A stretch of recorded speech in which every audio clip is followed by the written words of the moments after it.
our next session, which is the second panel discussion of the day. We will take some time to set up the stage, and while we do so, I would like to inform you the topic of this session, which is resolutions against sophisticated malware attacks. Let me introduce you to the panel speakers. First of all, we would like to invite the moderator of the second panel discussion, Mr. Saurav Das, CDIO SL Mining Aditya Birla Group. A huge round of applause as we welcome him on the stage.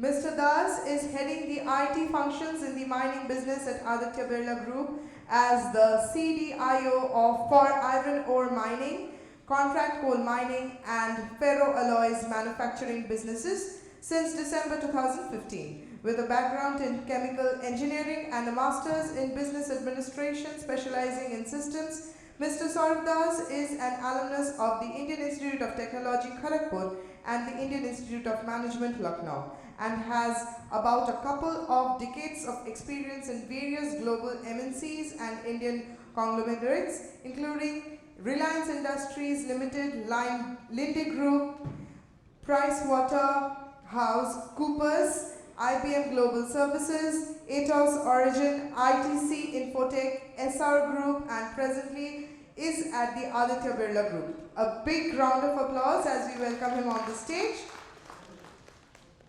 We would like to invite our next panel speaker, Mr. Abhijit Chatterjee, Director IT, TCG Life Sciences Private Limited. A huge round of applause as we welcome him on the stage. He comes with a 28 years of industry background. He has worked with the industries like Exide, ABP, a Caterpillar leadership in India, an energy firm, and now engaged with TCG Life Sciences. A huge round of applause. We are humbled to have him as the first panelist. Our next panelist is Mr. Arijit Dashgupta, Head IT, Rupa and Company. He works with the market leaders, creating excellence in his own organization through strong processes of SAP implementations, always adopting the newest art of team building, delivery, innovative operations of IT, leadership and project management, digital transformation, and adopting advanced technology of SAP. Creating a business-friendly IT environment has always been a challenge, while IT drives business instead of being driven by the business. Efficiently managing vendors, partners with right set of skills in evaluation of any product or service under ICT systems and negotiations. We are humbled to have you here, sir. A huge round of applause as we welcome him on the stage. Our next panelist, Mr. Shubhrata Roy, Senior GM, IT Skippers Limited. A huge round of applause as we welcome him on the stage. He is a competent professional offering over 29 years of experience in spearheading end-to-end functions of global ERP implementations, support, upgrade, and migration, encompassing project management by implementing technology-based solutions across multi-company and multi-countries, impressive success across providing IT solutions, automation, cloud computing, IT security, developing mobile apps, and preparing business community plan, adroit in IT management. A huge round of applause as we welcome him on stage. Our next panelist, Mr. Mohammad Abdullah Al Mamun, VP and Head of Information Security, UCBL Bangladesh. Mr. Mamun is leading the Information Security Division for United Commercial Bank Limited, which is one of the largest and almost 39 years old first-generation bank in Bangladesh. He has over 15 years experience in information technology field, including more than 11 years hands-on experience in information and cyber security. A huge round of applause as we welcome him on the stage. Our next panelist, Mr. Indranil Chatterjee, Director Cyber Security, Ernst & Young. A huge round of applause. Mr. Indranil is a successful and aggressive leader with 24 years of industry experience, of which 16 years were with top Fortune 50 organizations. Indranil is having an extensive portfolio of overwhelming business processes, data privacy, cyber security, and risk management while prioritizing customer business and objectives. A huge round of applause for the full house of panels here on the stage. I would request Mr. Saurav Das to kindly proceed with the panel discussion. Thank you so much. I hope I'm audible. So very nice to be with a handful of industry leaders, thought leaders, and good friends. So here we have a panel where we have Orijit from the fashion and apple industry. We have Abhijit from the pharma and life sciences industry. We have Shubroto from the engineering and EPC industry. We have Mr. Mamun from BFSI. And then we have Indranil from the consulting space. But if I have to ask you one thing that is common across all my 5 colleagues here, and that is, I believe, they all have sleepless nights on ransomware. Would you agree with that or not? Right? So with that, let me start by asking a very simple question. Is it only that the ransomware attack keeps them awake, or also keeps their CEOs and MDs awake? Is really ransomware something which is a technical topic, or it's actually a boardroom agenda? Let me first start with this question with Abhijit. Abhijit, your thoughts on that, please. Hi, good afternoon, everyone. Good afternoon. It's interesting.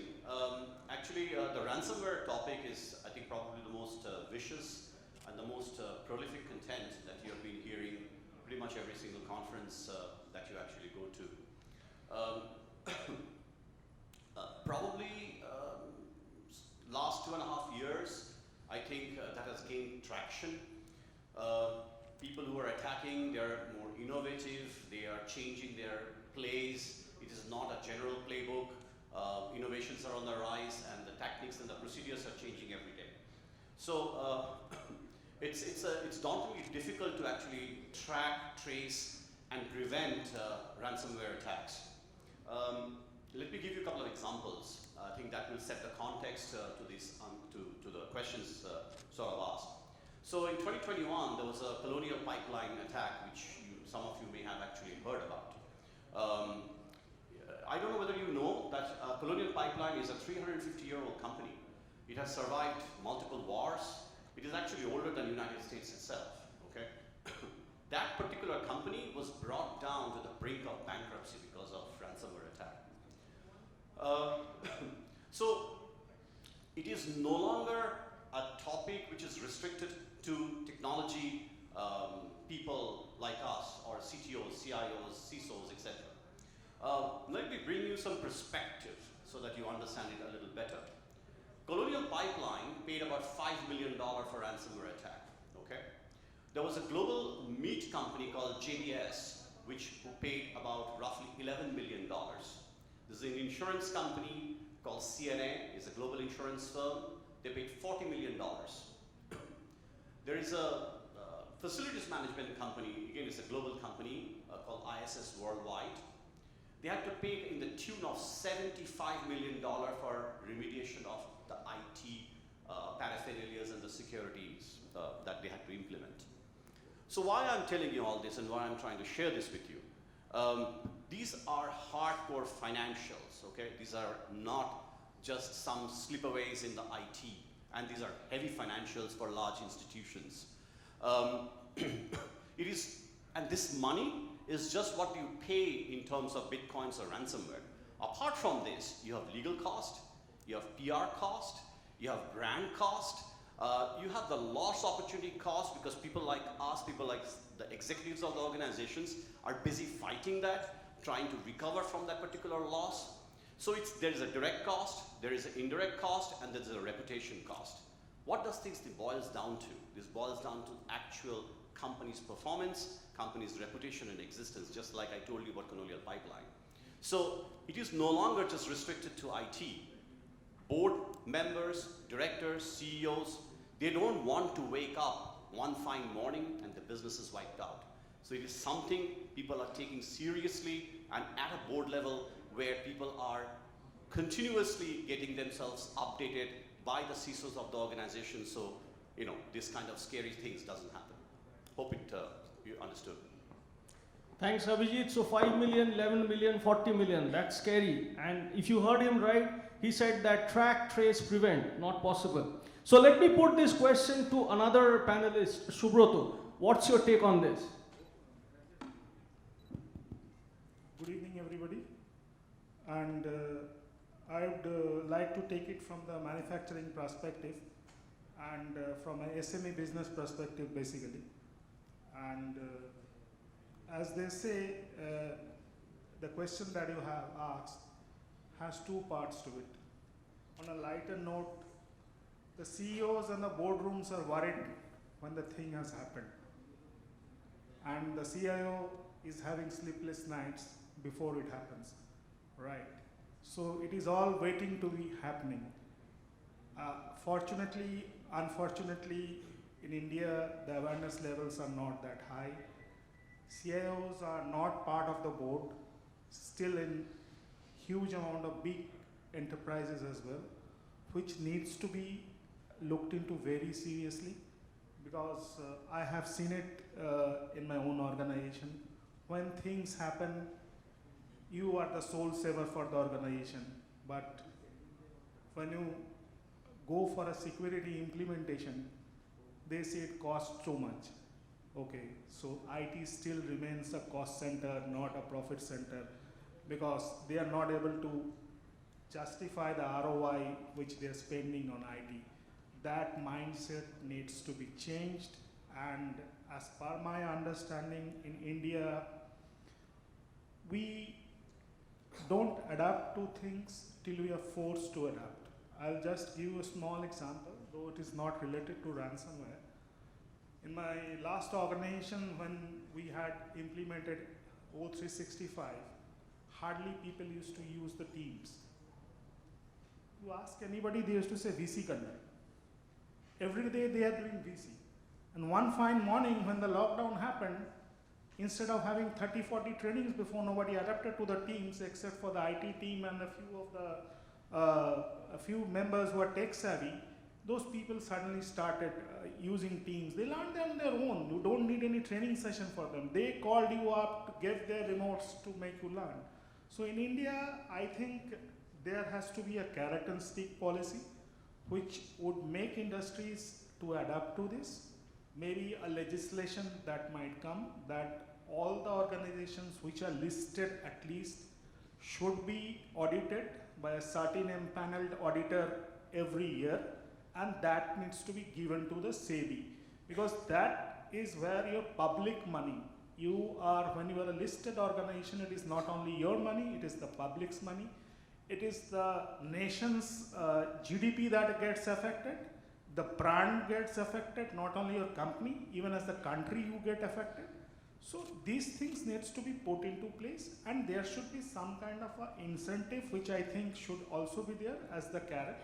Like for CSR activity, you get some tax benefits. If you spend on IT security and on IT budgets, you should get, the company's organization should be given some incentive, because for the SMEs, security policies or security tools are really a costly affair to maintain. When we are saying that they don't bother, at the same side, these are also costly because those are mostly coming from outside India, and you have to pay in foreign currencies, basically US dollars, which is on a high nowadays. So it really pinches the organization also. So they should also be incentivized in some other way to adapt to it. Thank you. Very nicely put. So I think the silver lining what's coming out is that, while it keeps the CEOs and the MDs awake, it also paves the way for more investment in IT security. I think nowadays this investment on IT security has become non-negotiable, because if it all goes by just business cases and business benefits, then we should ask them, sir, do you buy life insurance? Right? Okay, so now what happens after a ransomware? Let's say the dreadful thing happens. What's at stake? Is it really a financial loss? Is it really that for 7 days my business disrupts and there is, operational loss? Or really it is the brand image which is more at stake? Let's hear it from the consultant. Indranil, your views on this.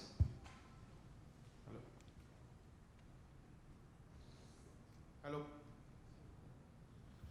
So important is what we all perform, mostly it is CIOs and CISOs sitting here.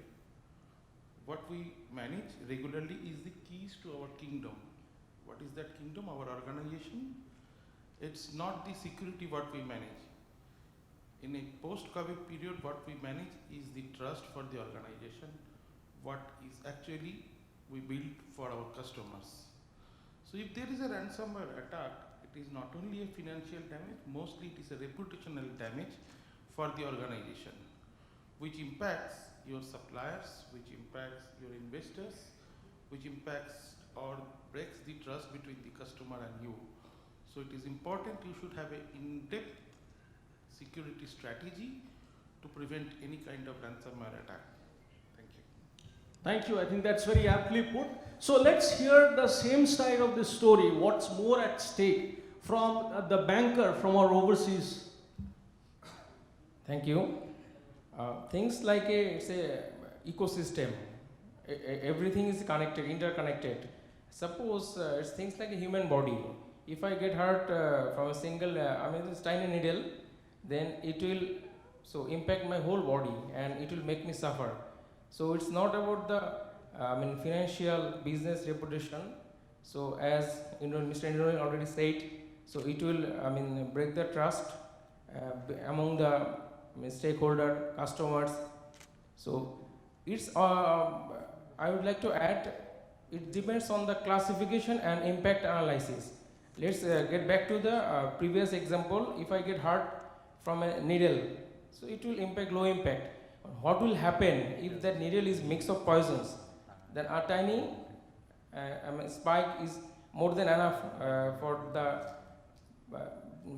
devastating and the make this worse. The situation will be more worse, and then similar like this financial institution. So I am working for United Commercial Bank. It is a 39 years old bank. So it's a huge reputation. See, in one night, so news will spread. So through Facebook, social media. Okay, the bank has been hacked. Then what will happen? So from next day, the investor will think twice. Okay, whether we are going to invest or not. And the customer, okay, there will be huge rush for cash withdrawal. So that's it. I think so. It will be impacted. It's not about the financial, nor is the whole system will be impacted. Thank you. Thank you. I think that's very nicely put. So while two of our friends said that their CEOs and MDs are having sleepless nights, two of our other friends said, what's at stake, and the company reputation is most at stake. So with that background, let us understand if we were to do three things, the top three things, what we should do to prevent it. And let's ask this question to Arijit. Arijit, what's your top three things to prevent ransomware? Yeah, thank you, Shubham. Hello. Yeah. See, as Abhijit just was talking about the reputations of organizations, and Subrata was talking about the expensive event. We had a ransomware attack sometime in 2020, but got survived. And the main key point was we had a practice that time, still we do continue that, keeping a track of data inventory. So fortunately that had happened with some, those were non-critical business data. And we had a huge backup of category-wise data and all. And we used to follow all the devices are up to date with its operating systems, firmwares, etc. And we had managed to restore that data.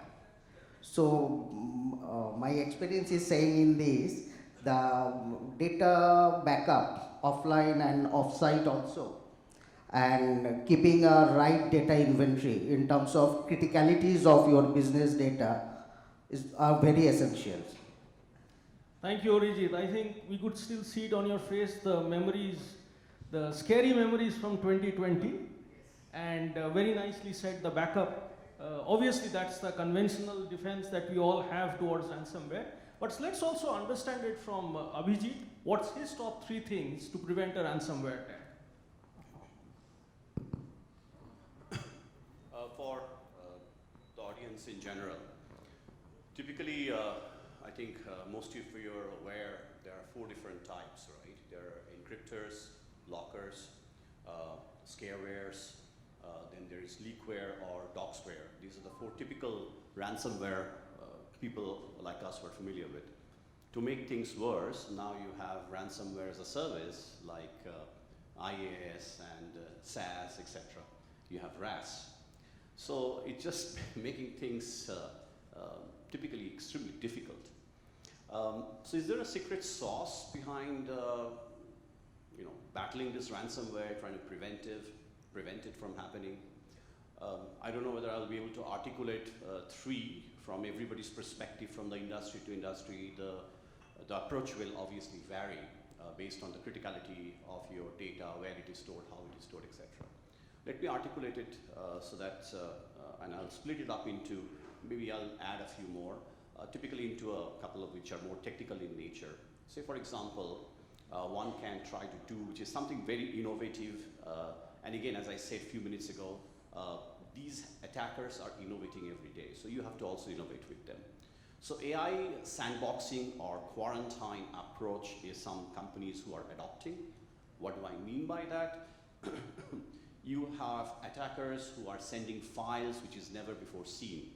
So if you have never before seen files which are typical particular malware detectors or any tools that you have will pass it through. Now, if it passes through, then it attacks your devices, okay?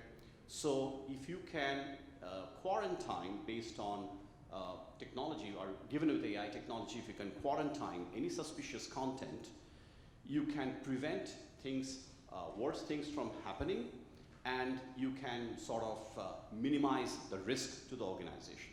That's one. The second one, 90% of the today's traffic are through SSL encryption. So they became smarter.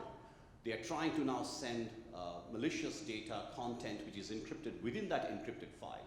So decrypting and analyzing this SSL data is vitally important today. But individually as organizations, we really don't have the compute power to decrypt, analyze, and re-encrypt that particular data. It requires a huge amount of compute. So what do you do? But you need to actually get the SSL data. You need to read that SSL data, and there are tools available. And these are all SaaS-based tools. So you have to move into cloud in order to use that architecture, the power of compute, and there are tools available which can actually analyze that SSL data for you. Now I will try to quickly wrap it up. I'm sorry. A couple of other things which you can do. One, obviously, probably the most one people do, and I advise as a CISO if you're sitting, or a CIO if you're sitting in this room, please tell your board, your directors, your CEOs, get liability cover through taking cyber insurance. They are increasing in numbers. What I mean by that, the cost of buying the liability cover is increasing. So if you have done it 3 years ago, vis-a-vis if you do it now, you'll get 25 to 30% hike in the particular value. There are 2 or 3 companies in India who is doing that. You can re-securitize it with companies like UIB, but get insurance cover, get the liability coverage, because tomorrow if it is a bad, it will say, it will give you something to look forward in the rainy days. The last 2 things it's more to direct to do with, and I'll add these 2, is basically on the process side and on the people side. Email, very basic stuff. A lot of people neglect. Do not open mails which look suspicious. And the very important thing for those who are maintaining mail services, get your SPF, DKIM, and DMARC. If you don't, you're in a soup. Please get these first 3 things done in your email service with your email service provider. I'll add one more. There is something called VMC, which is Verified Mark Certificate. Get that, and that's still now it's relatively foolproof, so that your email cannot be hacked or spoofed. So these are the last thing is education and awareness. More awareness building that you can do, it works best as in prevention. Educate people what to open, what to look out for, and the more they are aware, the less is the damage that you will actually face. Right. So whatever technology you put, at the end of the day, if one user just clicks on an email, the battle is lost, right? So that's where we stand.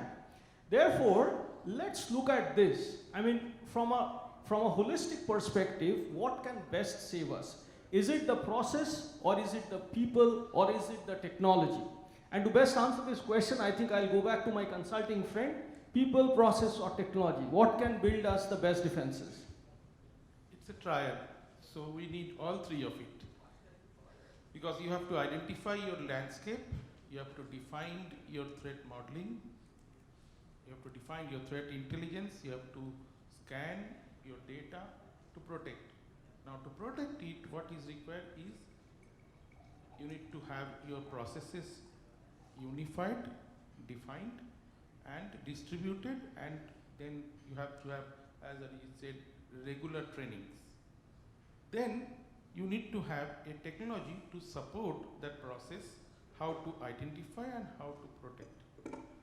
To respond and recover, you need to have skilled resources within your team who knows what, when, and how to manage according to given technology. Great, so that's the consultant's view on it. I think very nicely put. What's the industry view? And for that, I'll come to you, Subroto. What's your view on this? Yeah. Three are important. Okay. People, process, technology, three are the most important aspect. But I think people is the weakest link. Okay. People is the weakest link within the entire, in your entire organization. Okay.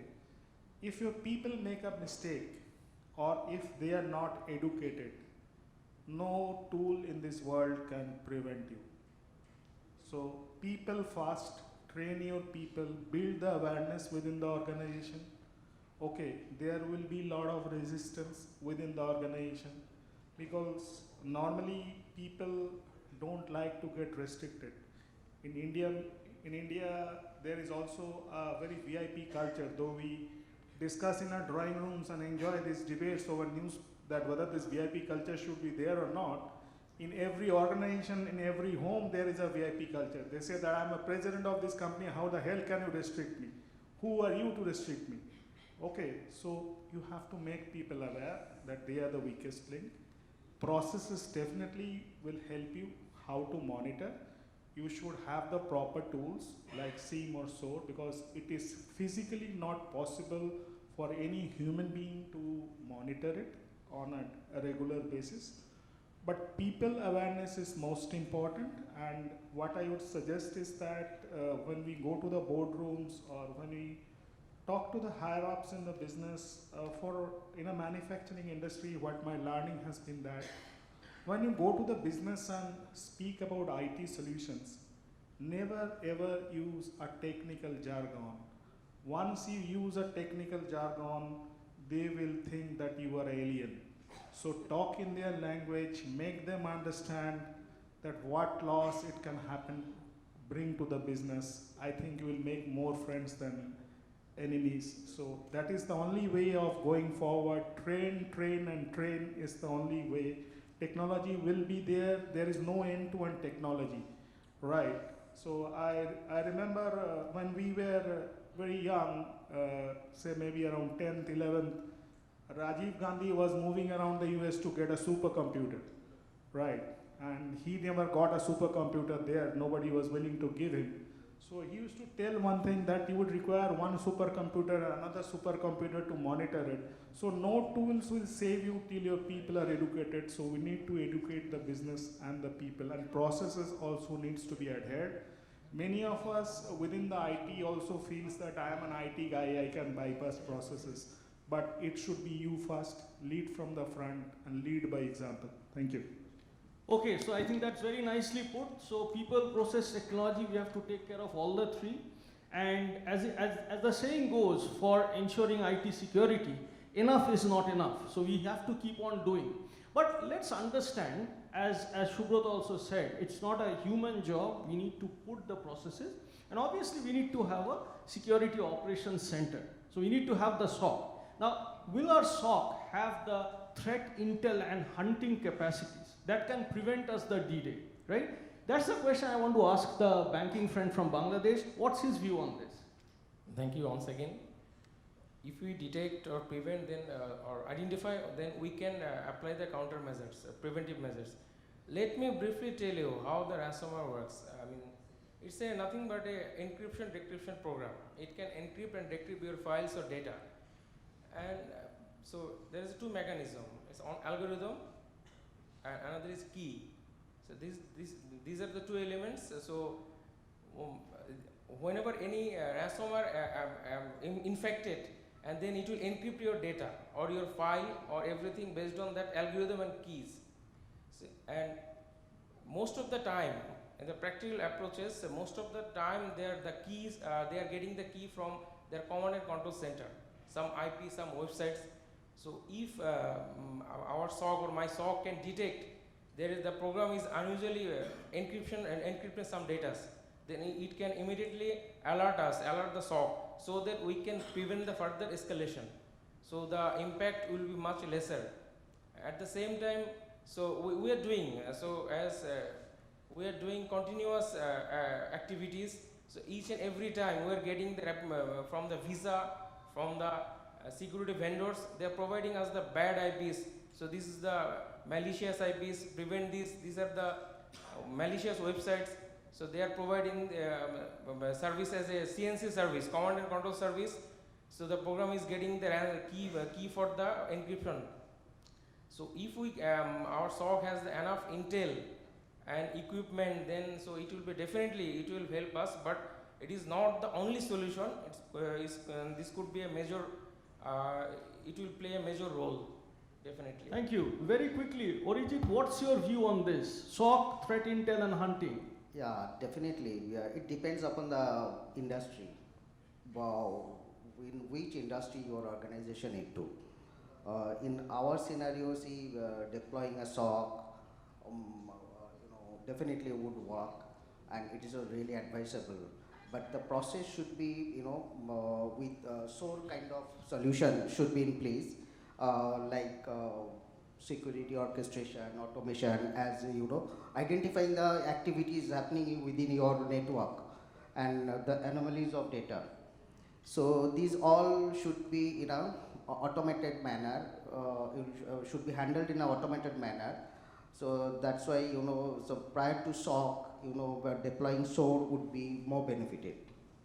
Okay, and Indranil, if it's something related to SOC, I cannot miss you. So what's your quick 2 cents on this? So we are nowadays talking about the next generation SOC. So first and foremost thing, that we should not forget the basics. We should have our crown jewels identified, because NAS or SAN, wherever we are putting our logs, it's a costly affair. So we need to first identify the logs of interest.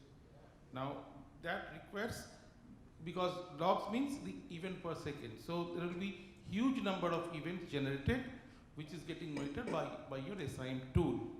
So what is required is what is your core business area and what is the logs of interest. If you identify that, then only your threat intel and the threat hunters can identify it using the tool, which will actually help to protect your crown jewels. That is the first part of it. Then it is not that anyone can declare that we are unhackable. No, there are situations where there will be hackers entering your premises or attacking your devices.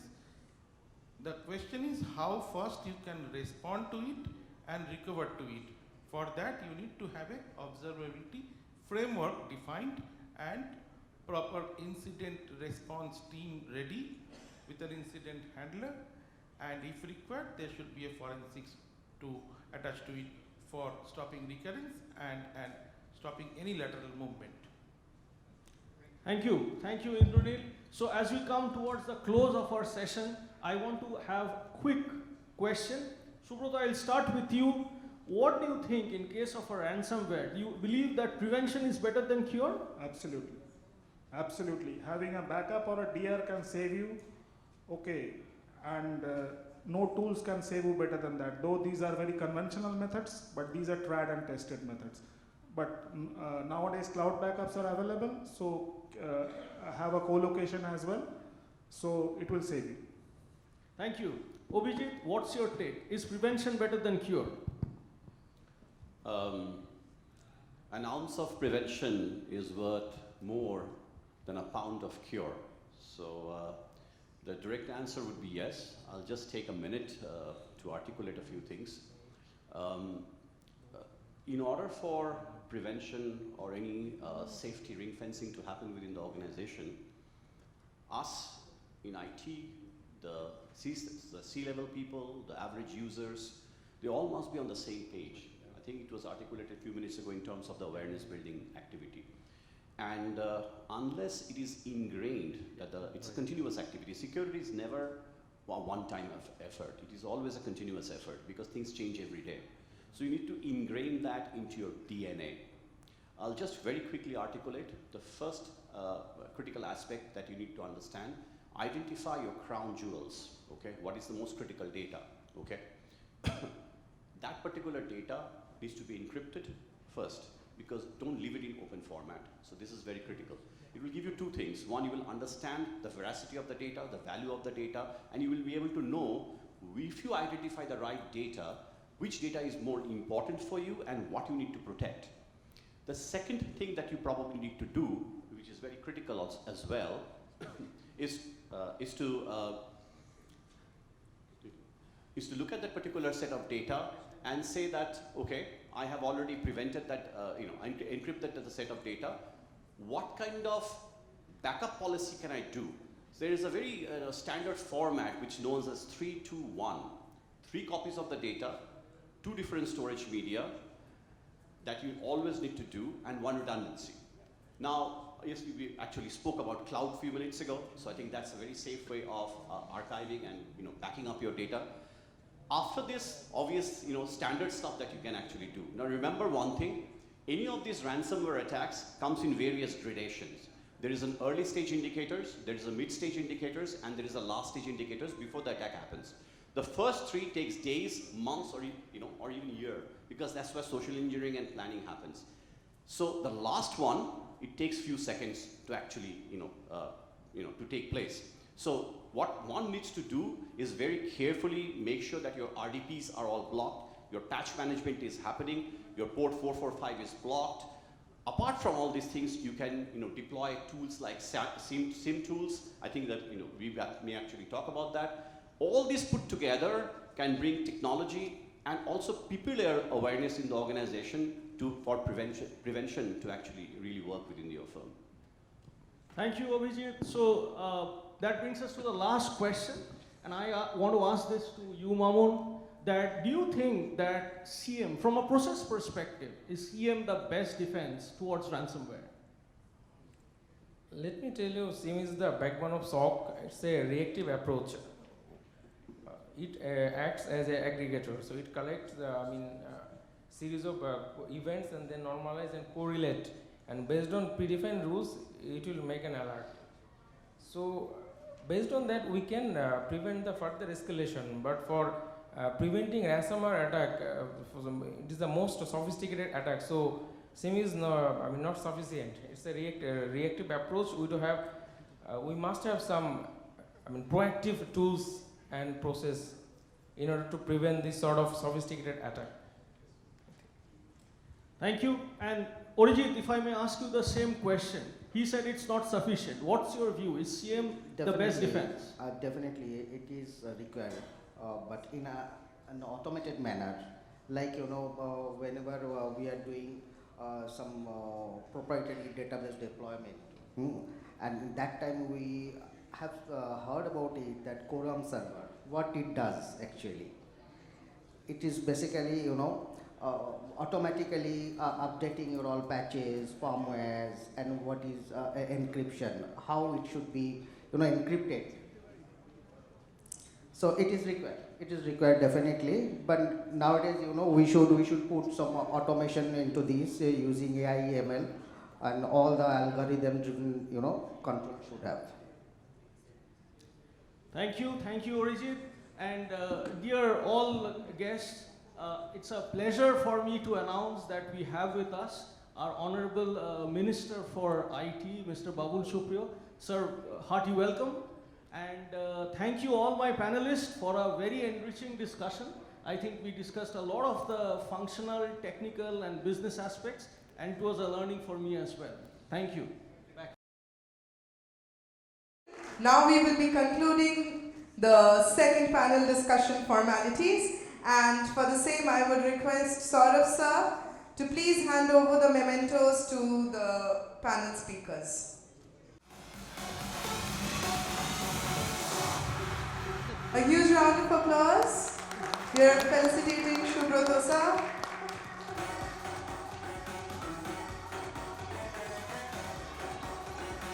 A huge round of applause. We are felicitating Indraneel sir. A huge round of applause as we do the so. Mr. Muhammad Abdul Al Mamun sir. A huge round of applause as we felicitate him.